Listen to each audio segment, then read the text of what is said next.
If you love cruising or you're cruise curious, you're in the right place. This is Huddle Adventures. My name is Eddie, and today we're going to talk about a strange topic for a cruise channel, and that is the dark side of cruising. Why is that strange? Well, it's strange because all you hear from us is how great cruising is, how much we love cruising. You know, if you read the description to our YouTube channel, it talks about everything we love about cruising, and that's all fine and good, right? We love cruising, but we don't love everything about it. In fact, there's things about cruising we absolutely hate. And we've had some challenges at times where we have second guessed ourselves a few times and thought maybe we should take a break from cruising because we don't like these things and they start getting to you after a little while. But it takes about 10 minutes and then we go, nah, we're going to keep cruising. We love it that much. But let's talk about the dark side of cruising. First, we're going to start with the pricing. The way cruise lines price their cruises, some people consider it to be deceptive pricing, but ultimately, at the end of the day, they nickel and dime you to death. As you're booking your cruise, they're adding this, they're adding that, they're adding this, they're adding that. You start off with your basic cruise fare. Back before California enforced a rule that makes hotels and cruise lines give you the real price for their rooms and, you know, for their fare, they used to keep the port fees and taxes separate. So you get your cruise fare and it's based on double occupancy. So say it's $700. You're going to pay $1,400 for cruise fare. Okay. Then you're going to pay port fees and taxes per person. All right. So if you're in that room by yourself, it's not $700. It's $1,400 plus taxes and port fees for one. Now, if there's two of you in the room, obviously you're going to pay taxes and port fees for both of you. So now taxes and port fees are added into the price. So that's how that works. So you don't have to worry about that. But there's prepaid gratuities, which they suggest you do when you book the cruise, or they're going to take them out the last night of your cruise. So they show you what that number is. Then they recommend you get vacation protection, which is travel insurance, which is very important that you do have travel insurance. Do not ever go on a cruise without travel insurance. Don't do it. I have a video on our channel about it, and I will link it in the description below. Check it out. Travel insurance is very important. So you've got that. Then if you want to do anything else, excursions, especially dining, sometimes there's events on board the ship that you pay for. Whatever those things may be, they start adding up, and pretty soon your $700 cruise is $3,200. You have your drink package. If they don't mention that when you're seeing the commercial, that's expensive. So everything adds up and it gets real expensive. So we don't like that. The way they price cruising, it bothers us. It's aggravating. We wish it was more transparent and clear. Now, some of the cruise lines do all-inclusive pricing where you buy these packages and everything's figured in, and we love that. And we will give a nod to MSC, Norwegian, Celebrity Princess. They do this. It's great. And one thing that Virgin Voyages does, it's really cool, is when you book the room, they give you a room price based on two people. They don't split it in half and show you the price of one. They show you the price for two people. I think that's great. So kudos to Virgin Voyages for doing that. Now, getting on to the pricing, the way they price cruising, we hate how expensive cruising's become as cruising became more popular since the pandemic. Cruising is at its all-time highest popularity, supply and demand, economics. You know, it's common sense. It's high demand. There's only so many ships and so many rooms. The prices go up. So cruising has gotten to a point where it is really becoming expensive, where it used to be a real budget-friendly, great way to travel. It's still better than land vacations, but the difference in price is getting closer and closer every year. So we don't like that. We don't like the fact that the value of cruising is decreasing due to the popularity of cruising, which, again, we try to promote cruising. So at the same time, how do we complain about that? But that's something we don't like. The other thing, and this is a real big thing, whenever you're getting on the ship or off the ship. So on boarding day, cruise day, embarkation day, the day you board the ship, it's pure chaos at the cruise terminal. We've been on 27 cruises on 5 cruise lines, and it's been pure chaos at every single terminal if you're not used to it. Now, once you've been on a couple cruises, you get used to it, and the chaos is normal. But if you step back and try to be objective about it and look at it, it's absolutely insane. You show up at the terminal, you have people leaving. You got, say there's 5,000 people on your ship, on your sailing. That means there's 5,000 people coming off the ship at the same time. So they're coming off the ship. They're getting off the ship around 8 o'clock, 8:30, 9 o'clock, 9:30. You're showing up at the terminal at 10 o'clock, 10:30, and there's this overlap where you kind of pass each other. It's really, really crazy how crowded everything is. You show up, you have to find the porter station. The porter station is where you turn your luggage over, you give them to these guys, and they are like contract employees hired by the cruise terminal, and they're the guys that take your luggage, guys and ladies, that get your luggage to the people that load it on the ship. So it's important that you tip those guys and make sure your bags make it. I'm not saying they won't turn your bags in if you don't tip them, but if you give them a nice tip and tell them, hey man, thanks, they'll make sure your bags are on the ship. You'll be surprised how far a tip can go. So you have to do that. Then you get in line, and then once you're after you're handing your luggage over, you're trying to get your boarding passes and stuff out, and it's just a mass of people walking down the sidewalk, so you can't stand still nowhere. So you're moving and trying to pull stuff out and getting your documentation together and getting your boarding pass in your hand and trying to get all your stuff together. And you're trying to get in there, and they're yelling at you, "You have your paperwork in your hand, paperwork in your hand." You go into cruise terminal. There's usually a first table you go to. You go there. They look and make sure you get all the right stuff before they let you get into the real line. And at the real line, you go to another counter, and you go in, they check out your stuff. Sometimes they take a picture of you. It's like this long, drawn-out process. And then it's like you're herded through like cattle. But there's no other way to do it. So it's the nature of the beast. You have all these people trying to get on, and you go through one door to get on the ship, one gangway. So, and you guys all see the videos where people are, it's cruise day, woo! And they're going down the gangway, and they're all, wah! Everybody's happy and everything. And they jump on board the ship. That's relief. That is genuine relief, because once you get to that point, it's like, okay, it's going to get a little better. But does it really? Not really, because everybody bottlenecks into the ship, and it's usually like in the grand atrium area of the ship, and you have like seasoned cruisers that know right where they're going to go. They have a plan, man.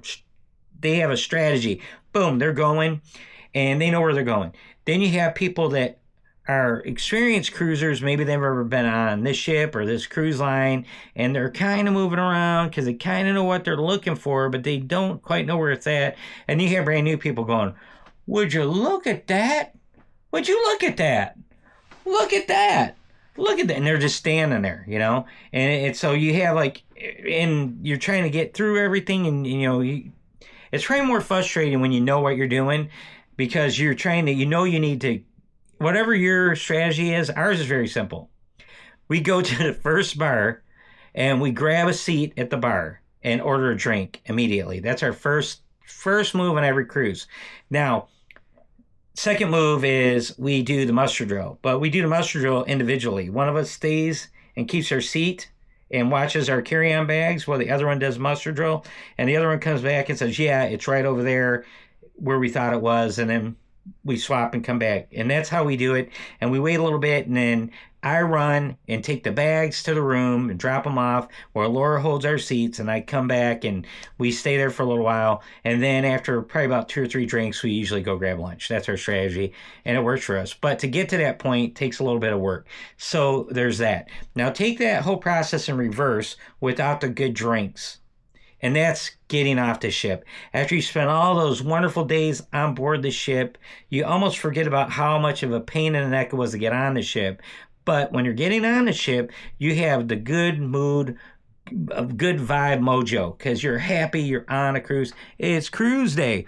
When it's time to get off the ship, they make you get up early in the morning It's rush you off the ship, herd you off the ship, and it's everybody trying to get off the ship and everybody trying to get their luggage out of the cruise terminal. You got to find your luggage, and where is it at? Unless you're carrying your luggage off. Now you're wrestling your Samsonites down the aisleways and trying to get on elevators, or you're carrying them downstairs.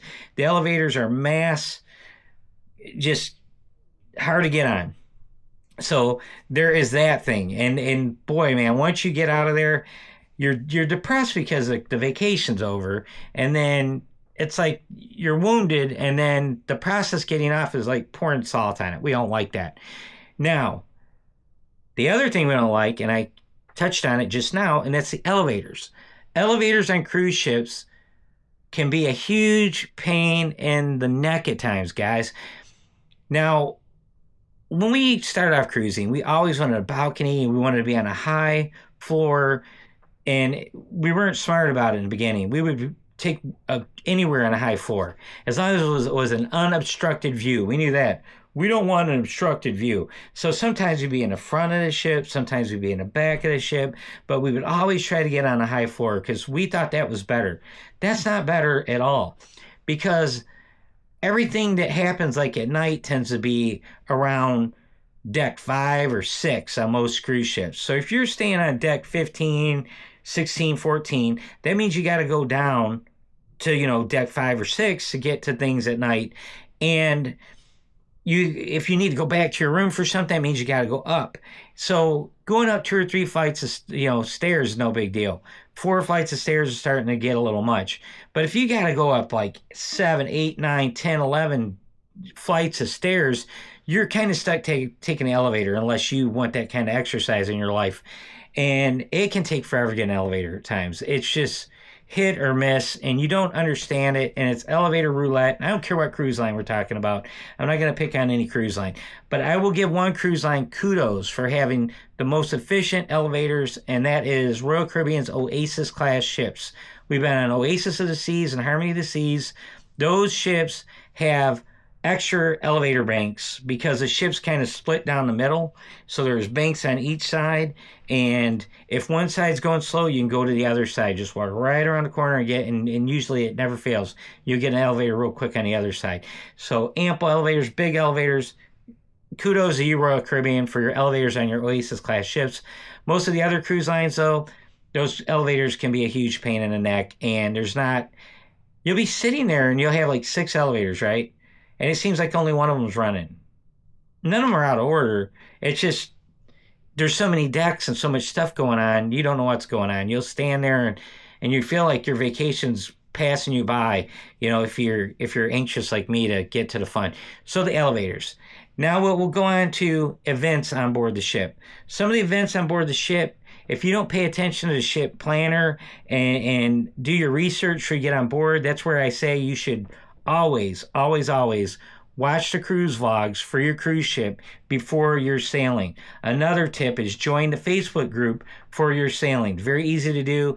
You type in the name of your cruise line, the name of your ship, and the date of your sailing in the Facebook search bar, and you will usually find the Facebook group for that sailing. And the cool thing about that is once you join, they'll share all kinds of information with you. All the theme nights for your cruise, go over like dress code stuff, any kind of questions you might have, they'll be answered in that Facebook group. And if you don't see the answers or anyone asking the questions, you can ask the questions. Ask anything you want in there and someone will answer it for you.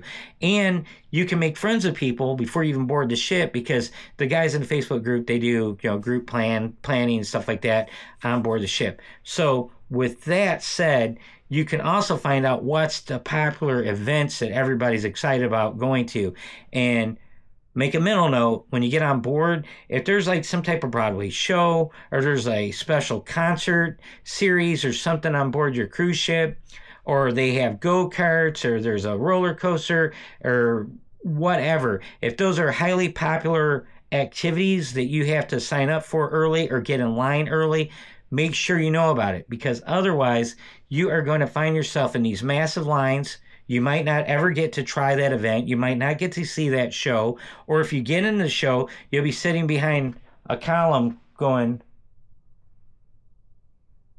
I can't see. And I'm not kidding you, I'm not exaggerating. And I'll give you an example. There is a rock bar, rock hall, something like that on Norwegian cruise ships. We're on a new Norwegian ship, and they had a Fleetwood Mac tribute band doing a tribute to the Rumors album, where they played the entire Rumors album, front side, back side, in order, and in between they had like a video monitor that gave you the background history, like biography, about the album, and telling you how they wrote this song and what was happening when we wrote this song and that kind of thing. Well, the venue only held like 150 people, and there's 4,000 people on the ship, and they did limited showings throughout the cruise. I think they did maybe 6 concerts or something. So do the math on that. 600 people can get in to see, or I should say like 900 out of 4,000 can see that show if they're lucky enough to get in line. And the people that really love the show, some of them will get in line and see it all 6 times because they'll be willing to camp out for 2 hours before the show. If you're like us, you're not going to want to do that. I don't like camping out for anything. So that's kind of a bothersome thing. And what am I complaining about? Well, I think the venues for some of those events should be bigger. They should hold popular events like that, like in the big theater and places that hold more people. Maybe do less shows, but do it in a bigger venue, something like that. And then I will leave you with formal night. We hate formal night on cruises. Now, we understand that the old guard of cruising loves formal nights. They absolutely love formal nights. Who are the old guard of cruising? These are people that have been cruising long before the pandemic. These people are veteran cruisers, and they love tea time at sea. They love all of the crystal chandeliers and the brass and the gold and all of the elegance of the cruise ship. And they love getting dressed up. They love the captain's dinner. They love all that. They love getting their pictures taken wearing their Sunday best. They love it. They think it's a time to shine, and they absolutely love it. Now, we are not part of the old guard. My first cruise was in 2017. Laura had a couple cruises before that, before we got together. And I am a blue-collar guy, okay? I am blue-collar through and through. I used to work in sales where I wear a suit every single day, and I did that till I was like 27 years old. And once I left that and went into the skilled trades and apprenticeship and last 30 years, I've been a millwright. I got away from that. Only time I put on a suit is usually for a funeral or for a wedding. Isn't that funny? I put the funeral ahead of the wedding. Anyways, I don't like wearing suits anyways. And neither one of us are big on formal wear. We're not like that. We're real casual people. So now, is it the not getting dressed up? Does that getting dressed up doesn't bother us? It's packing the clothes for it. So Laura would, like, when we used to get more dressed up, she would bring 2 dresses, because most 7-night cruises have 2 formal nights. So she would have 2 outfits for those formal nights. I would bring a suit, 1 suit, but I would bring like 2 different dress shirts, like a different dress shirt, different color dress shirt for each night, and a different tie for each night, and then dress shoes. Now, we would go to the dinner, look our best, and then as soon as it's over, run back to the room and put on comfortable clothes and hang our dress stuff up and go back out. And so we would have those dress clothes on for about 2 hours. So there's a weight restriction on luggage when you fly. We are in Detroit. We fly everywhere. We don't drive to any of these cruise ports. We drove to 1 cruise port out of 27. I'll never do it again. We drove to Jersey. Never do it again. It's too much of a hassle. I'd rather fly and forget about it. So we fly in. Our suitcases are limited to 50 pounds. Now, we bring a carry-on suitcase with us, a carry-on bag, and we put like our heavy shoes and heavy stuff in the carry-on bag, because that doesn't get weighed, which I don't understand. I'm not going to argue with them. God forbid they start weighing those, but we will do that to spread the weight out. And we don't have room for anything else, you know? We have a system in place for what we take and the clothes we bring and things. So we don't want to do that. Now, I'm going to tell you, there is a cruise line that does it right, in our opinion. Celebrity Cruises, Royal Caribbean's premium cruise line, their cruise sister, Celebrity, they do cruise chic. They don't do the formal night. They just expect guys to wear a decent pair of pants and a shirt with a collar on it, basically. Polo shirt, button-down shirt. They even say a nice pair of designer jeans or a pair of like chinos or slacks. And that's it. And then women, they have a similar suggestion for them. They don't want you to feel like you have to wear a ball gown or a tuxedo or anything. So we give props to Celebrity for that. We think that's one of the many cool things about Celebrity Cruise Lines. And we believe that the old guard of cruising, they're getting overpowered by this new wave of cruisers that are coming in. Please keep in mind, guys, that cruising is at an all-time high in popularity. There are more new cruisers every year. And they're coming in, and they don't care how you cruise in 1985 and 1994. They don't care about that. They're looking at how things are today, how we operate today as a society, and they're not interested in going backwards and doing things like that. So I think you're going to see more and more a relaxed stance on this formal night thing, and maybe you'll see it go away eventually. Now, the only reason I think it exists, now this is a conspiracy theory. Conspiracy theory time is pictures. Pictures. They want to sell you the photo packs. That's what they want. If you've never been on a cruise, when you walk around the ship on the formal nights, they have little stations all over where they are taking professional photos of you with your choice of backdrop. You know, they do them in front of pianos, grand pianos, and all kinds of different things. And it's a whole thing. And there's a photo gallery on all the cruise ships where you can go and look at your pictures before you buy them. But they want to sell you pictures. And they know that if you go through the trouble of getting all dressed up, that you'll be more likely to get your picture taken than if you don't. And so that's where I feel we're being manipulated by the cruise lines for that. I think that's why they want you to drag a gown and a tuxedo or a suit with you, because they want to sell you pictures. Now, I did say that's a conspiracy theory, right? But I believe it's true. I believe that is the only reason why the elegant night, formal night is still in play, because it makes the cruise lines a lot of money. Those photo packs are expensive, guys. They'll be dealing deals. We're giving you 50% off today on this or that. And it's like, great. You know, people line up and they spend a fortune on those photos. And if you think back in the day, we didn't have the cameras we have now. Our cameras on our phones are almost as good as those big DSLR cameras those guys are carrying around. You know, they look like they're working for ABC Action News in your local hometown, but it's a camera and they're getting your picture with a huge telescopic lens on it. We get our own pictures. We get excellent pictures. You can hand your phone to anybody and say, "Hey, give me a picture," and it looks great. So I think that's also something that they're competing with on that end. So anyways, that's the dark side of cruising. I'm sure I missed some. Let me know below. What do you think? What do you think about formal night? You think we should get rid of that? What do you think about those? The pictures that weren't one of the things, the dark side of cruising, but I do think it's a tied in to the formal night. So I'm going to lump them together after all. Let me know what you think about all that. Thanks for watching, guys, as always, and we will be in touch soon. Bye.